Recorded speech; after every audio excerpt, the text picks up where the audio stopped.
On this episode of Samp&Chance, we are joined by two-time IBF and our very, very first boxing guest on the show. Ladies and gentlemen, the champ himself, Steve Molitor, has graciously joining us on vacation to review the Spence Crawford fight and talk about boxing in general. So guys, strap in, sit back, relax, and thank you for letting us into a year.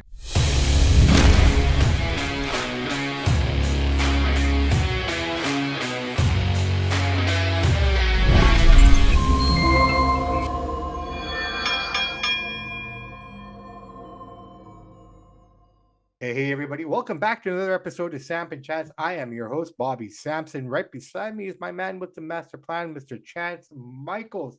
And the man below us needs no introduction, our very, very first guest on the show for the boxing side of things, two-time world champion, Mr. Stephen Molitor, the Canadian Kid. How are you, brother? I'm good, brother. Thanks for having me on. I love watching your guys' show, and I'm excited to talk about the massive fight we just saw on the weekend. No, fantastic. First off, I've been following you on Instagram. You seem to be doing a lot more there than Facebook these days. So just let everybody know where to find you. But dude, I swear to God, I'm looking at you. What the hell, man, are you gearing up for a comeback or something here, man? You're looking supreme. People always ask me that, but I just tell them, like, from 9 years old, my father always told me, if you're going to do something, you do it 100%. And it just became a lifestyle for me. There's a lot of days where I work all day in the scrapyard and I don't want to go to the gym, but my mind says you have to go to the gym. You have to be in shape. You have to be ready. And it's something I'm passing down to my son. And, you know what I mean? Just at the end of the day, you have time to rest when you're dead laying in that casket. So give her all you can right now. Put in the work for your health and your well-being. And I mean, it'll pay off in the end. No, absolutely. Yeah. And you know what? I'm going to take that and make a short out of that. You know that.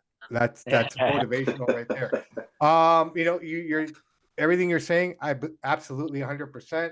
Mr. Michaels here has been supporting me to kind of change a few things in my life. So you know what I mean? Absolutely. We will all sleep when it's time to sleep. That's right. Right. Let's just get this shit on the road. But yeah, let's just get right into it, guys. Spence, Crawford, both guys, Spence coming in to this fight 28-0. Crawford coming into this fight 39-0. Everyone had this 50-50 or 55-51. You know what I mean? Like 49. Like it just, no one expected what we saw. Is that fair to say? For me, it's fair to say, like you said, throughout the boxing industry, it was 50-50 down the line. I thought the size of Spence was going to be the difference. But ultimately, for me, what happened is Bud Crawford's jab from the outset made the difference of the fight. His defense, there's small things that I was watching in there. His defense was on 100% of the time. Errol Spence was throwing shots and he was dropping his hands or throwing a shot with his hands down and he got countered with hooks. There was holes in Errol Spence's defense, whereas there's not holes in Terence Bud Crawford's defense. And again, the jab, the power jab, and we heard the commentators talk about how he broke his hand as a young kid. So he's actually right-handed. So that right hand is his power hand. And again, from me on the outside looking in, that was ultimately the difference of the whole fight, was that power jab, and the perfection of his defense was just impeccable. 100%. What about you, Chance? What did you take away from it all? Oh, I couldn't say it better than what he just said. But yeah, I was surprised. I had it 50-50. I thought Spence would win by decision. Like I said in the show, he's bigger, longer, but Crawford was amazing. That's an all-time great performance. He just dominated that fight, and that's going to go down in the history books as he's undisputed, but he just dominated that fight. So he's going to go down as an all-time great. I think that cemented his legacy, I think, after that performance we saw. Yeah, I know. I mean, I'm in totally agreement with everything that's been said here. There's not much to add to it. I will add this though. I mean, the one thing that I did notice right off the bat, that he took his jab away. He took Spence's jab away. And one of the things that I know about Spence is he works off his jab, right? I mean, right. He's usually the bully. He's the guy walking everyone down in all his fights. In essence, I kind of look at this fight, and after watching it a third time this afternoon, before we did this, you know, it started to remind me of Mayweather and who was it? Not Kodo. Like that. Which That's fight? Morales? there you go. Right. I mean, that fight there. This is what it reminded me of. It reminded me of the second Fury Deontay fight where he started just picking away at him as a person. I don't know if things would have changed, been different if he didn't knock him down in that second round. Obviously, everything in Errol's game plan changed after that, but I just felt that he couldn't get anything going because he lost his one main weapon was his jab. And here's one other thing that I've been thinking over the past few days, and I've talked about it with a few of my boxing friends, Samuel Vargas mainly. People forget, and you watch the video of the car accident of Errol Spence. Sure, he got thrown out of the car and he was fine, so to speak. But with the way that car was spinning and flipping, there's no way you can tell me he didn't suffer some sort of brain trauma from getting whipped out of that car, slammed into the ground. I think he's fought once since the accidents prior to this fight. I'm not sure. That's right. Only once. No, two. He didn't look all that great. And even you see a lot of things on Instagram and stuff on how his eyes look glossy. And he looks like a different person. He looks kind of punchier, like he's had a brain injury. I'd be honest. No, 100%. I know he had two fights before this one, after the accident. So what I was saying to Chance actually, to piggyback off the accident piece, is like the way he looked against Danny Garcia when he came back after the accident, right? I mean, because at this point, everyone's still talking Spence Crawford. But the way he looked in that fight, I was not interested in that fight anymore, just the way he looked, right? But when he fought against Ugos last fight before this one, then he looked like Spence of old, like, oh, okay, this fight is legit feeling. I said this to Chance. I said, dude, this guy looks like the Spence that fought Danny Garcia. Even though he won, he was a shell of himself. I think what Steve's saying, there's something to it. His eyes look glossy. He just, his mannerisms, his speech, even in walking, he just looks a little bit slower than he did. And there's something going on there. And I think you nailed it on the head there, Steve. Yeah. And we had Cody Crawley on the show as well, leading up to this fight. And he also said, Spence looks really slow, just not, as an athlete, but just as a human being. So, and me and Sam were talking about this today. Even you go to war and sparring, you get dropped in a fight, you lose a piece of yourself as a human being every time something like that happens to you. You lose a piece that you don't get back. Right. And I really think that accident had a lot more of an effect on Spence's life and career than people think. Yeah, no, 100%. Totally agree. Totally agree. Steve, I have a question for you. Being a former champion, a former fighter, and things like that, but when you are faced, like, we already know how great Crawford was, but I almost feel that he showed things a different level of greatness in this fight. Does that come out when you're fighting someone of that caliber, that's of your level? He needed the moment for sure. He needed the moment, and I gotta admit it. I wasn't the biggest Bud Crawford fan leading up to this fight, but now I'm a massive Bud Crawford fan. He moved up in weight, and there was a lot of people who said he couldn't do it and he wasn't going to win, and he fed into that. And his mannerism, the way he let that fuel his fire, just goes to show. Not only is he a great fighter, but after that performance Saturday night, there's no question in anybody's mind that he's an all-time great Hall of Fame fighter with that victory and becoming the first ever male two-weight unified champion, and he did it with absolute ease. Yeah. Oh yeah, it was beautiful to watch. Yeah. Now Errol Spence has an automatic rematch clause. I hope that doesn't happen because there's no need for a rematch. That was a total domination. But he said he's going to enact the clause, so we'll see what happens. And they're saying about at 154, but yeah, and again, and I hate saying this about such a great athlete, Errol Spence, but maybe after the accident, those two fights, him and his team knew, like, hey, like, things are a little different. We better cash this out because you heard Errol Spence at the weigh-ins when he shook his hand, and we're going to make bank. Who the fuck cares about making money when you're just waiting with the guy you're about to go to war with? Who cares about making bank? Like, you're trying to keep those belts, win those belts. So for me, like, maybe it was in the back of his mind that, hey, my clock's ticking after that accident. I got to cash in. Yeah. That could be, yeah. At 154, I don't even see what they would be fighting for, though. You know, it just makes no sense. Me personally, if it was a closer fight, if it was a decision, yeah, rematch, 100%. But just the way he did it to him, man, I just don't But there see it won't be any being public interest in a rematch because it was such a domination by Bud Crawford. I don't think the public will buy into it. They won't be as excited. There won't be as much money for them. There'll be less pay-per-view sales. So I don't think we'll see a rematch, in my opinion, but we'll see. I agree. I think maybe if Spence gets an interim fight in between and maybe looks good and could build up some interest. But yeah, that was just such a dominant performance from start to finish that not many people are going to want to see that. You guys are both right on that.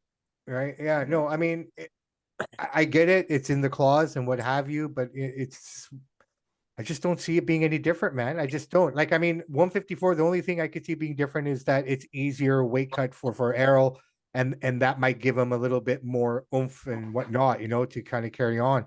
But it just makes no sense at all right now. Not right now, anyways. I just don't. The Charlo brothers, man, they're making a lot of noise these days, huh? Like pushing old ladies around. Did you see that, guys? I didn't see them pushing old ladies, but I seen who gave him a quick left hook there? Caleb playing. Yeah. See, that's one guy who's doing the right thing to get a fight going here, man. Like he I don't know, he's making his own hype, right? Like who went backstage, punched the guy in the face. A little white boy from wherever he's from, you know what I mean, making waves, going back there like a gangster and throwing shots. Like, yeah, he is making waves. He is doing the right thing. And the things that he fights for and believes in are the right thing. So he's gonna have people supporting him even when he does shit like that. Well, I mean, he's from Knoxville, Tennessee. And him posting the video of Charlo pushing the lady at the fights, you know, that just cements it even more, right? I mean, yeah, here we go. Like, Steve, I got a question I've been wanting to ask you. Did you watch the Haney Lomachenko fight? Obviously, and if you did, what were your thoughts on that? I thought Lomachenko deserved to win. I know that Haney was the champion, and to beat the champ, you got to beat the champ. But just for me, as a boxer, I just thought Lomachenko did enough to win. He showed better skill. Like, sure, Haney had good defense. He landed the tight shots, but I wouldn't feel good giving the fight to Devin Haney. Totally agree. I thought Loma got robbed too, but yeah. That being said, so Haney is now going to go fight Prograis for the 140 belt. I don't know. I don't have any knowledge if he has to drop the other titles or not, but I think as it stands right now, he's going to go fight Prograis. He's still holding on to his other titles, so I don't know what that means. But then you got some more belts are going to be handed out. A, B, C, gold, bronze, too many blah, belts. Blah, blah, blah, yeah. Way too many belts. Too many belts. What I love is my friend, well, he's not my friend, but I wish he was, Shakur Stevenson.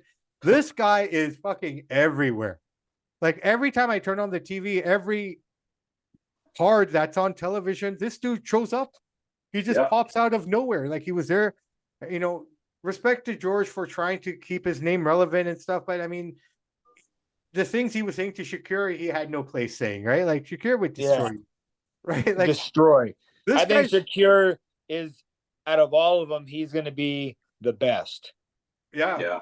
I really think that. Yeah, he's amazing. He's young. Was he 25, 26? 24, I think. Yeah. 24. Yeah.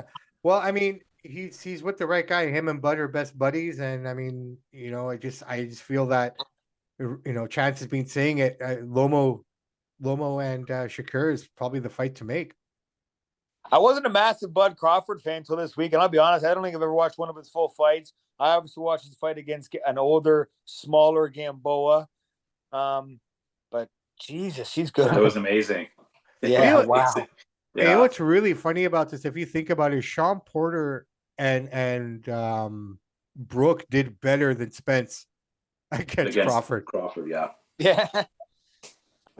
Right? I mean, that's why I asked you. We already know the greatness, like now you do as well, obviously, but like we know how good he is. But when you're facing that level, when your competition is of a certain level, you become even that much better. Like it's insane. Michael Jordan 6-0 in game sevens or 6-0 in championships. For the great athletes, it's when the best is pulled out, when the most pressure's on you. Pressure either bursts pipes or cuts diamonds. Yeah. You're either going to swim or shine. Yeah, yeah. Yeah. Now, do you see him being able to compete at that level, like those angles? The way he was throwing stuff at those angles were just insane. It's kind of like what I saw that, and maybe I'm being a little exaggerating it, but it's kind of like I was watching Jimi Hendrix creating a new chord on a guitar, Jordan creating a new move, or Gretzky flipping the puck somehow. You know what I mean? Just that kind of a moment, that the angles that he was competing at, the angles he was throwing at, his footwork, all of it. Like he was like an F1 car. And you're right, and he's got his own style, his own swag. He's had his team since day one. Remember this. So there's not new people changing things. No one from fucking Omaha has been in the boxing world before Bud Crawford, so they have their own thing. They're doing it their own way, and obviously it's doing good and it's working and it's beating people. So hats off to him and his team, because whatever they're doing, it's clearly working. So how do you think he fares at 154? I mean, no one gave him a chance at 147, but now he was going to move up, and apparently he's got a built-in program with one of those Charlos, man. Like he was jawing him after the fight. That's who he was yelling at when he was standing over the rope. Ring. Yeah.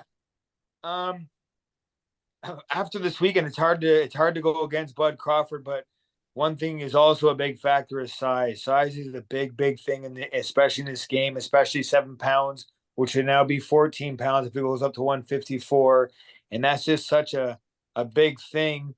So I don't know. I'd have to do a little more investigating. I'm not a big fan of the Charlo brothers either, oddly enough. Not me either. Well, I'm just not into them. No, I'm just they rub me the wrong way, so I don't want to watch them. No, I saw them in Vegas, right? When I was there, and I'll be honest, man, I kind of walked the other way. I didn't even bother to go and join that circle. You know, it was just too much work. It felt like, you know what I mean? So therefore, I don't watch them, but I watch a lot more Bud Crawford, and I'll tell you that much. Yeah. So, Steve, did you check out the Kambosos Maxie Hughes fight? I did not see that fight. I did not see that one. How was that? I did not see that one. Don't. I told him I watched it, and I said I lost 35 minutes of my life. Yeah, they gave it to Kambosos, but Maxie clearly won. It was pretty controversial, that's for sure. That's too bad. As soon as they announced 114, I knew something was wrong. Yeah. You know what I mean? And then that one guy came out 117, 111. Like, what the hell were you guys watching?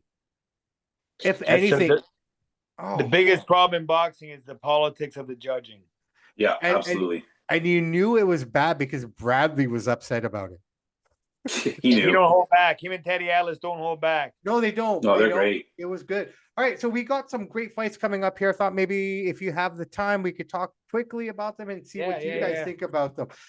So let's go into the heavyweights. And now the summer of the heavyweights is starting. The joke division, as I like to call it, because it's not doing what it's supposed to be doing.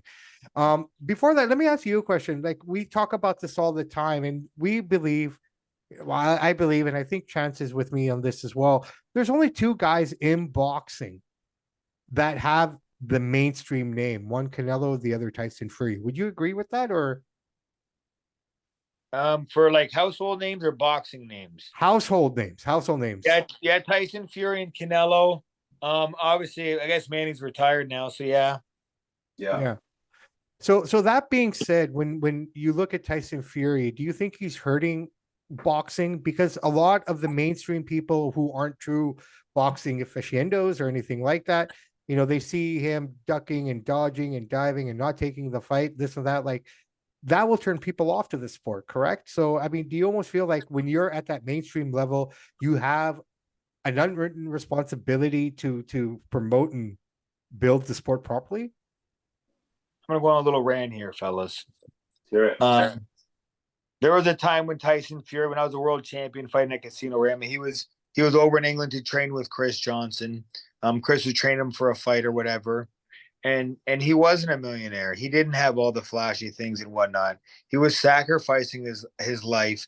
Just like myself, there was a point in my life when I was poor and I had to work my way up and go to other people's hometown to fight and win and go through the fucking lion's den. Yeah. And when you get there, that's your freedom to do what the fuck you want, when you want, and how you want. If you don't like it, don't watch. But a guy like Tyson Fury, who's given his life, if he wants to punch the shit out of some UFC fighter in a boxing match and throw $20 million in his pocket for his family and generational wealth, so fucking be it. Fair enough. Fair I enough. actually like the fight because I No, think fair by enough. Fury fighting Nagano, he's going to bring more eyeballs to it because you got the UFC fans, the boxing fans. It's going to be a big pay-per-view, a big event, and these are two big, strong boys, and it should be. It's just like Mayweather versus McGregor. This is going to be a big, My only pay-per-view here. concern is, and I don't know, I haven't looked into it too much, is that I heard there's different rules about knockdowns and blah blah blah blah. If it's like Mayweather McGregor, then yes, it's going to be good for both. My sporting understanding and it is like boxing. Mayweather McGregor, just regular pro boxing rules, but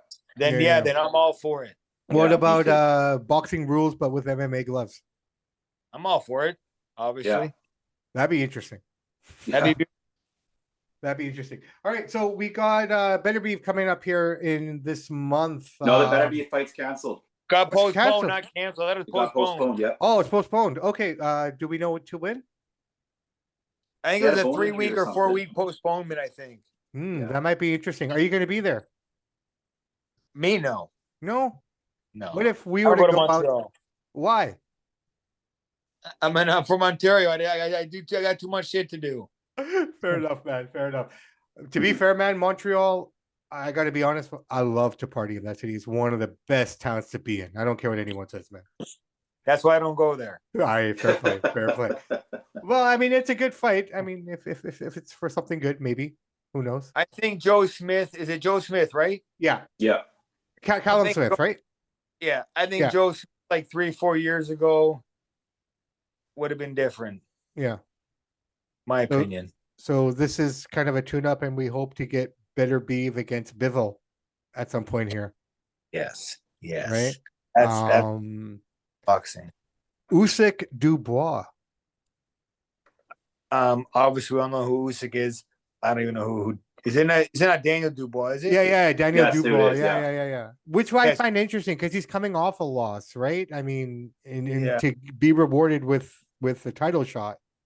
But again, Usyk he's rewarded whatever. I don't care about that. But Usyk as well has given his life Yeah. 2 gold bag off. The guy can have a freebie and have an easy night, put some Yeah. money in his pocket, and ramp up for something big down the line. Like the public gets a little bit greedy and selfish sometimes. They just want. Right. And at the high times, you got to take a little bit less to work on things or to give your hands a break or whatnot, and build things. Yeah, fair Yeah, enough. well Fair said. enough. Fair What enough. about Canelo and versus Charlo? Who you got in that one? Canelo, obviously. Yeah. Even this is was it at 160? 168. Oh, 168 Yeah. Yeah. Well, I mean, he's fighting for his titles, right? So for Charlo's, right? no. Canelo's. Canelo, sorry, yeah. Yeah. I still got Canelo at 168, but I think that's as high as Canelo's ever going to do any sort of damage at 168. Yeah. Because I think right now the way they're cooking is he's going to fight the one Charlo, and then I guess the second one's going to fight him next. And then I'm not sure what the third fight is. I'm kind of hopefully it's David Benavidez, but we'll find out. I guess we'll see. But Yeah, the end of the B-ball talk is over. Well, that is over. That has to be over. He's not going to go down. He's not going to go. He says, "I won't fight you at 175. I'll go to 168 and fight you and take your belts." But he's not. No, that's probably not going to happen. If it does happen, it'll probably be somewhere near the end of the line for both of them. And I'd like to see the Benavidez fight before the Charlo brothers fight to kind of get Canelo, because Canelo is, I feel, heading towards the end of his career. Yeah. And 2 fights with the Charlo brothers, 2 training camps at that high level. How much will be left in the tank for a fucking savage like David Benavidez? No, and God, you know he is a what? savage. He is a savage. We were actually in Seattle. We got an invitation to come down and check out the gym and everything. I was lucky enough to meet the family in Vegas when I went down for the Plant Benavidez fight. I seen. And went down there, met the family, met Senior and everything. And here's the cool part, man. These guys remembered me. Like think about it, right? You're in Vegas, person after person after person for freaking 72, if not more hours of that week. People are inundating you consistently, right? So though to run into them after the fight and Senior saying, "Hey, how you doing, Samson?" Yeah. That touched the nerve, right? And it's a that good feeling. It just shows the type of character that those people have. They were amazing. Yeah, they're great people. We went down for the All-Star game, right? For the baseball All-Star game. Seattle is about an hour and a half for us drive, so it's pretty close. So we went down there, we saw the home run derby, and then Tuesday we ended up going over to the gym. We met David quickly in his own private gym. And then basically told us just go next door and hang out. And we watched Jose Jr. train, then we watched David train. I swear to God, man, they just made us feel like a part of their team. We were just a couple of guys. We were hanging out. They were chit-chatting with us. Jose, in between his rounds, would just came over. Hey guys, what'd you think?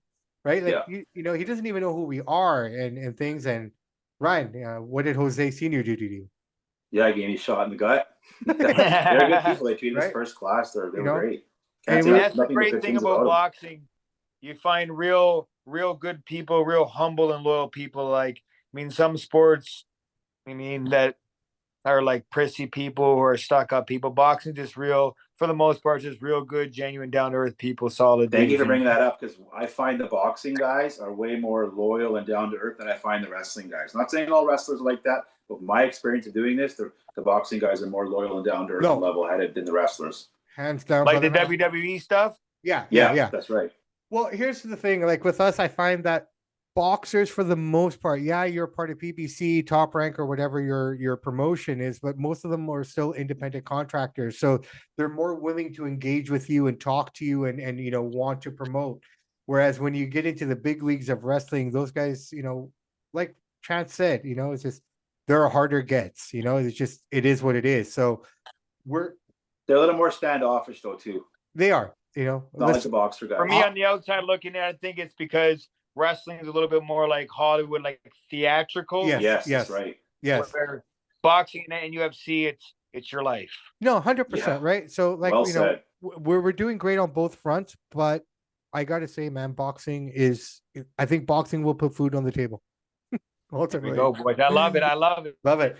And no, dude, seriously, like, going down to Seattle, watching your videos, watching you train in the middle of the road, holding the mitts. Yeah, you're still moving so well. Jesus, man. Like, just the sound of that. Like, there's two sounds that I love the most. At springtime, it's spring training when that baseball is hitting that mitt. And just that exactly that. And then the slap of the leather into those mitts, like just something.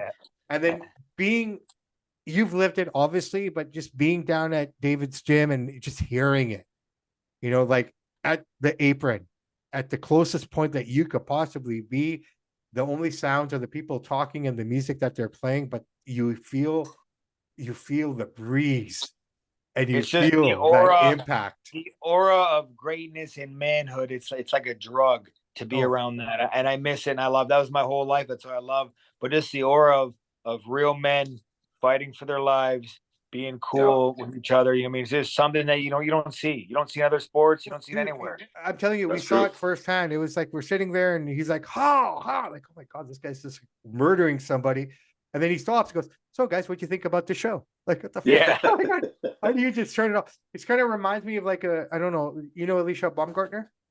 Yes. Okay, so there's that one post that she has where she's all cute and smiley and everything, and then she just goes into beast mode, like, oh my fuck. Right? The sweetest, kindest, most humble people in this world are the ones that can kick your ass. Yeah. Right? The guys that have nothing to prove are the ones that you have to be scared of the most. That is correct. Right? You know, we talk about this as well, and I'm going to say this very candidly. Boxers, combat warriors have to be arrogant and they have to be cocky. The ones that are the greats are the ones that know when to turn it on and turn it off. You can't be doing what you're doing if you don't have a bit of arrogance and cockiness to you, man. You can't. No. You have to believe in yourself, and you let the people around you know that you believe in yourself. When a fucking lion walks onto a range, he lets out a big roar to let people know that, hey, this is my range. It's the same thing when you walk into a gym or when anywhere you go. Like, even to this day, as a fighter, I know, again, my friend Sammy Vargas and other alpha male boxers, when we go into a room, it's our room and we allow people to be in it. And you know, I mean, not to say that we're dicks or nothing, but we like to be the king alpha in the room. Absolutely. It's just a mentality, yeah. No, I get it. I'm totally down with that, man. And that's where I think men are losing now. Oh, it's embarrassing. I don't know if we want to. I don't know if we want to open that bag on this episode. Don't go down that rabbit hole. My son will be up here and I'll be yelling in his ear. No, I understand, brother. I understand. All right, Steve. I tell you what, man. You're on vacation. I want you to get back to the family and enjoy Thanks for coming on. the beautiful weather that you guys. How is it up there? It's a beautiful sunny day here, brother. We're gonna pack it in soon here for the night and just enjoy the rest of the week. Awesome, brother, man. You do that. Enjoy the rest of the week. And you know what? Let's not be strangers. Just took too long to get going. Love to have you back on after some more big fights to get your opinion and breakdown. I see that you were doing some work on DAZN. What are you up to these days? Are you still doing some commentating? Where can we find you? I do lots of. I'm still doing lots of commentating for Gabriel Fanous and Red Owl. Okay. Back to promotion has a few shows coming up that I'm sure will be on DAZN. So later on this year, we'll be back on the air. Fantastic, man. Looking forward. You're doing a great job of commentating, by the way. I haven't seen you since, but you're doing a good job. Yeah, you know, Thanks you're doing great, and you're myself. looking dapper, and you're looking better than your guys that are beside. Just saying. All right, brother, man. On that Thanks, man. note, my name is Bobby Sampson. I am joined with Mr. Chance Michaels, and right below us, two-time IBF world champion, Mr. Steven the Canadian Kid Molitor. In the words of Ed Whalen, in between time, that's it for Samp&Chance and Steve Molitor. Everybody, have a great rest of your week. We will talk to you soon. Samp&Chance out.